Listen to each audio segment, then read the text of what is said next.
Cerita di dalam video ini mengandungi unsur-unsur seram, meremang dan menakutkan. Jika anda lemah semangat, tidak digalakkan menonton. Segala risiko adalah tanggungjawab anda sendiri.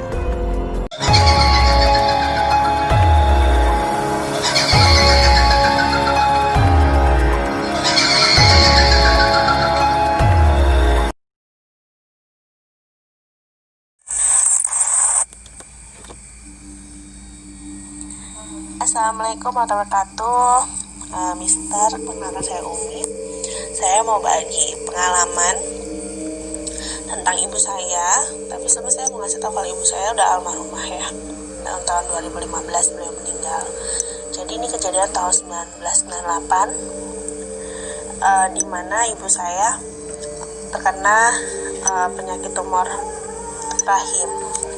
Jadinya dia harus tindakan operasi, harus operasi untuk tumornya itu. Nah akhirnya mama ke rumah sakit di daerah Salemba.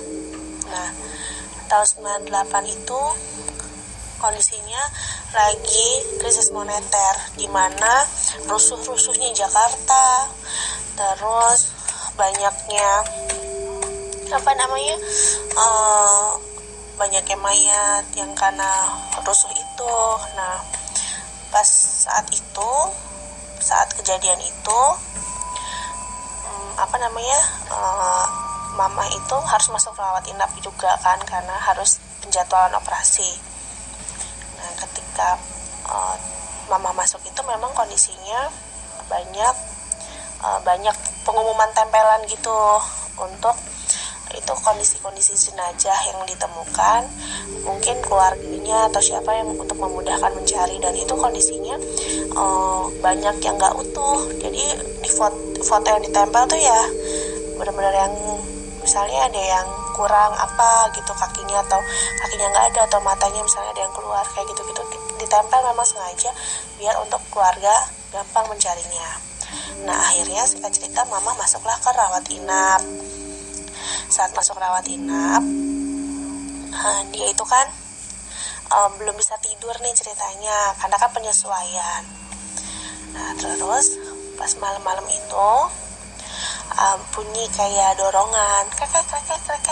Nah mama mikir jam siapa jam segini ngedorong-dorong. Nah mama ngintip lah dari jendela. Pas itu ada yang lewat. Itu keranda lewat, tapi nggak ada yang dorong. Kondisi kerandanya ketutup. Mama ketakutan, mama baliklah ke kasur. Terus akhirnya diceritalah sama yang teman sekamarnya. Terus teman sekamarnya itu bilang kalau itu tuh hal yang biasa. Jadi kalau misalnya keranda itu ketutup, itu kan kondisinya di dalamnya ada jenazah. Tapi kalau kondisinya kebuka, itu tidak ada jenazah. Maksudnya ketutup kain ya. Nah ini udah ketutup kain, itu jalan tapi nggak ada yang ngedorong. Nah terus saya sampai merinding. Terus abis itu akhirnya banyak kejadian. Nah nenek saya datang ke kamar mandi bau anyir, kamar mandi rawat inap mama ya, bau anyir, tapi pas dicari-cari nggak ada darahnya. Terus kalau pintu kamar ditutup tuh kayak ada yang ngegaruk-garuk gitu, kayak suara kucing garuk-garuk, tapi pas dibuka nggak ada kucingnya, terus nggak ada bekas garukannya. Banyaklah cerita seram itu.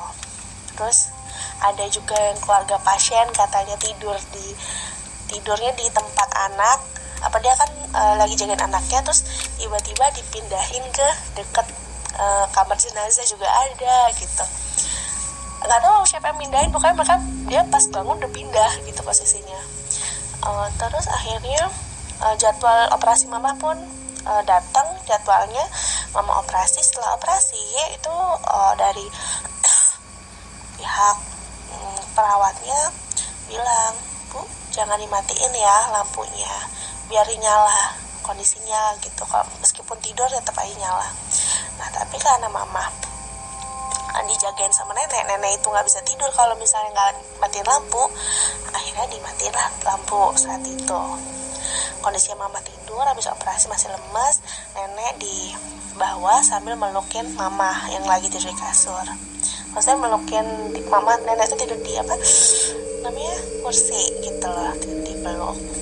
Nah setelah itu mama itu kejang-kejang, tengah malam tuh kejang-kejang. Nah nenek kira mama itu ngigo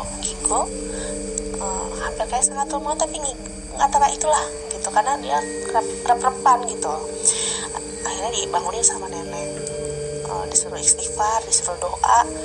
Nah pas disuruh istighfar, disuruh doa, akhirnya kebangun lah. Tapi mama nggak langsung cerita, dia sempat kayak takut gitu.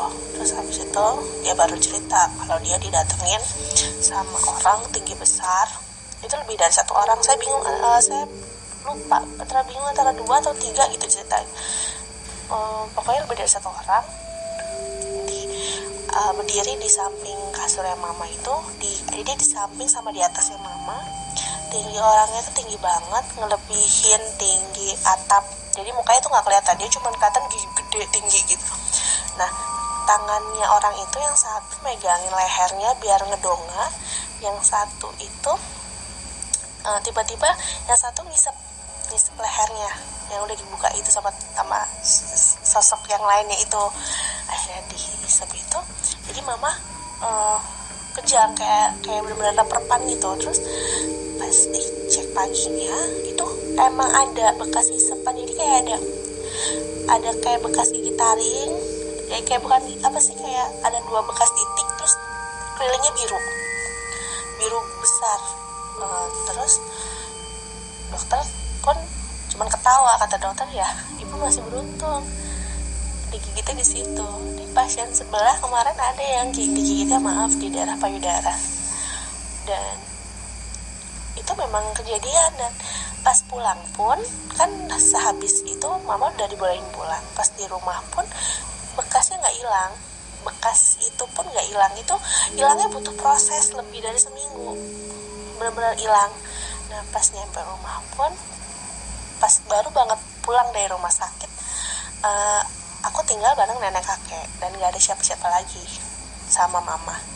Nah mama itu disuruh tidurlah di kamar nenek, karena kamar nenek itu dekat dengan berarti satu ini sama toilet. Jadi kamar nenek itu di dalamnya ada toiletnya, jadi biar mama mudah kalau emang mau ke toilet. Terus pas malam-malam mama heboh, katanya berisik di dapur, karena kamar nenek itu kan sebelah nama dapur. Kayak ada yang bikin teh sama entah itu teh, entah itu kopi, jadi kayak orang ngaduk gitu loh. Terus kakek pun bilang, kakek nggak bikin teh, nenek nggak bikin teh. Itu kondisinya malam-malam, udah kondisinya pada tidur semua. Akhirnya udah tidur aja, nggak ada siapa-siapa kok, nggak bikin teh. Nenek ke belakang lah, bilang jangan ngikut, maksudnya kalau yang emang dari rumah sakit itu jangan ngikut lah gitu.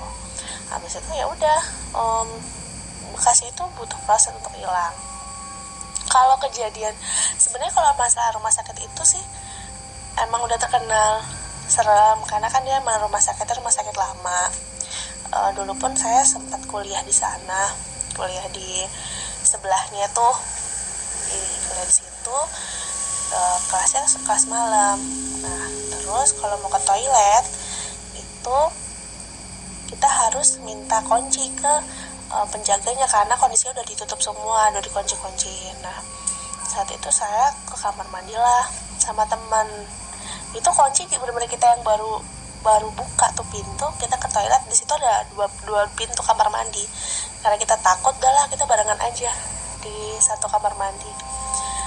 Pas masuk kamar mandi itu di sebelah kita ada suara nangis cewek, jelas banget.